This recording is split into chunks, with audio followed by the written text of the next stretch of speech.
Chapitre 13. Le principe d'Archimède. Le réveil sonna à 6 heures. James remarqua que 2 maillots de bain et un plan du campus avaient été déposés sur son bureau pendant son sommeil. Les couloirs du bâtiment étaient vides et silencieux.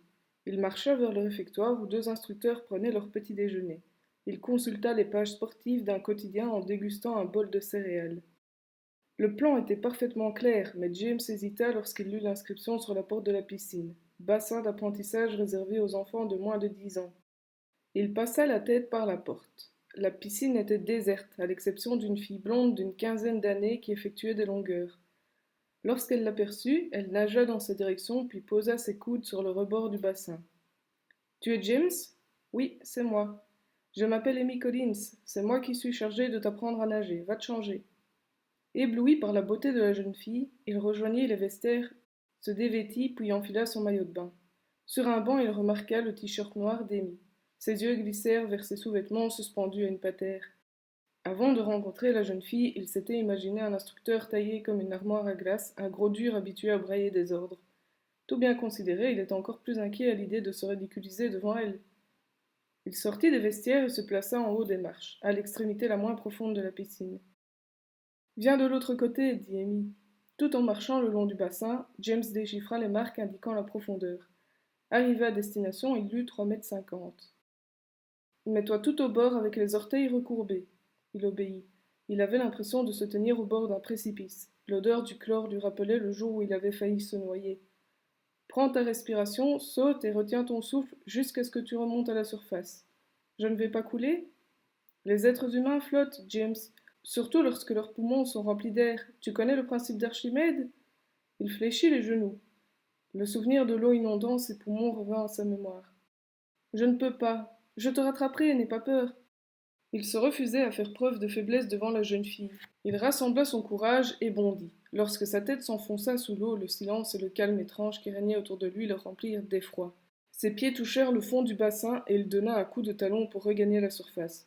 Lorsque son visage émergea, il remplit ses poumons puis se mit à battre des bras. Il ne voyait pas Amy. Il se sentit gagné par le sentiment de terreur qu'il avait éprouvé lorsque ses camarades de classe avaient essayé de le noyer. Amy le saisit par le cou, puis en quelques battements de jambes le tira vers le bord de la piscine. James se hissa hors du bassin et se plia en deux en toussant. C'est parfait, James, tu viens d'apprendre la chose la plus importante. Lorsque tu sautes dans l'eau, tu remontes à la surface. Tu avais dit que tu me rattraperais. Il essaya d'adopter une expression furieuse, mais il laissa échapper un profond sanglot au milieu de sa phrase. Pourquoi es-tu en colère? Tu t'en es très bien sorti. Je n'y arriverai jamais, je sais que c'est ridicule, mais j'ai peur de l'eau. Ma sœur de 9 ans sait nager, mais moi j'en suis incapable. Calme-toi, James, c'est ma faute, je n'étais pas au courant. Je n'aurais jamais dû te demander de sauter dans le grand bain. Amy conduisit James vers le côté le moins profond. Ils s'assirent côte à côte, les pieds dans l'eau, et elle lui murmura des paroles rassurantes. Tu dois me prendre pour un trouillard, dit-il. Tout le monde a peur de quelque chose. J'ai appris à nager à une foule de gens. Avec toi, je mettrai peut-être un peu plus de temps qu'avec un élève confiant, mais j'y arriverai, je te le promets. J'aurais dû rester à l'orphelinat, le niveau est trop élevé sur ce campus. Amy passa un bras autour de ses épaules. Il était mal à l'aise. Il se sentait trop vieux pour être consolé de cette façon, mais cette fille était vraiment adorable. Descends du tapis de course, ordonna le médecin. Il s'exprimait avec un accent germanique très prononcé, comme les méchants dans les films sur la Seconde Guerre mondiale. James portait un short et des baskets. La sueur ruisselait sur son visage.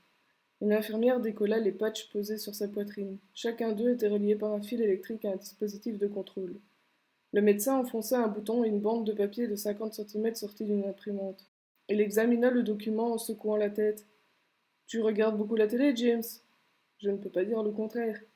Tu n'as couru qu'1 kilomètre et tu es complètement épuisé. Tu fais du sport? Pas beaucoup. Le docteur pinça un bourrelet de graisse qui dépassait de son short. Regarde-moi ces bouées, on dirait que tu as 40 ans. Le médecin souleva son propre t-shirt et frappa ses abdominaux parfaitement dessinés. Mon ventre est dur comme du béton et j'ai 60 ans. James n'avait jamais réalisé qu'il souffrait d'un problème de poids, mais à y regarder de plus près, il constatait que son ventre était un peu trop rebondi. Quand ta session de programme d'entraînement commence-t-elle? Dans 3 semaines, si je réussis à apprendre à nager. Ah, parce qu'en plus tu ne sais pas nager. Mon Dieu, c'est pathétique, mais tu vas sans doute me dire que c'est inutile lorsqu'on va se planter toute la journée devant la télévision, n'est-ce pas, James? Je vais avertir le département athlétisme et de prescrire un peu d'entraînement. À dater de ce jour, oublie les pâtisseries et le chocolat. La bonne nouvelle, à part cet excès de graisse, c'est que tu es en bonne condition physique. Maintenant, passons au vaccin. L'infirmière ouvrit la porte d'un réfrigérateur et en sortit un plateau de plastique sur lequel étaient alignées des dizaines de seringues. Qu'est-ce que c'est demanda James, paniqué. Les agents de Chérub peuvent être envoyés dans n'importe quel point du globe du jour au lendemain. Tu dois être vacciné contre la grippe, le choléra, la typhoïde, les hépatites A et C, la rubéole, la fièvre jaune, la fièvre de Lassa, le tétanos, l'encéphalite japonaise, la tuberculose et la méningite. Vous allez me faire toutes ces piqûres maintenant? Non, ton système immunitaire n'y résisterait pas. Aujourd'hui, nous nous contenterons de 7 injections. Tu en recevras 5 au cours des 2 jours à venir et 4 autres durant la semaine. Vous allez me faire 16 piqûres! 23 en fait, en comptant les rappels dans 6 mois. Avant que James n'ait pu prendre conscience de l'horreur de la situation, l'infirmière frotta son bras avec une solution stérile. Le médecin arracha l'enveloppe en plastique d'une seringue et la planta sans ménagement.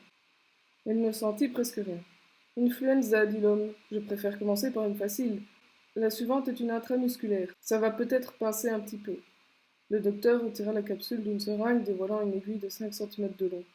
Le hurlement de James résonna longuement dans les couloirs du bâtiment. Assis dans les vestiaires en maillot de bain, James attendait l'arrivée d'Amy pour sa leçon de l'après-midi.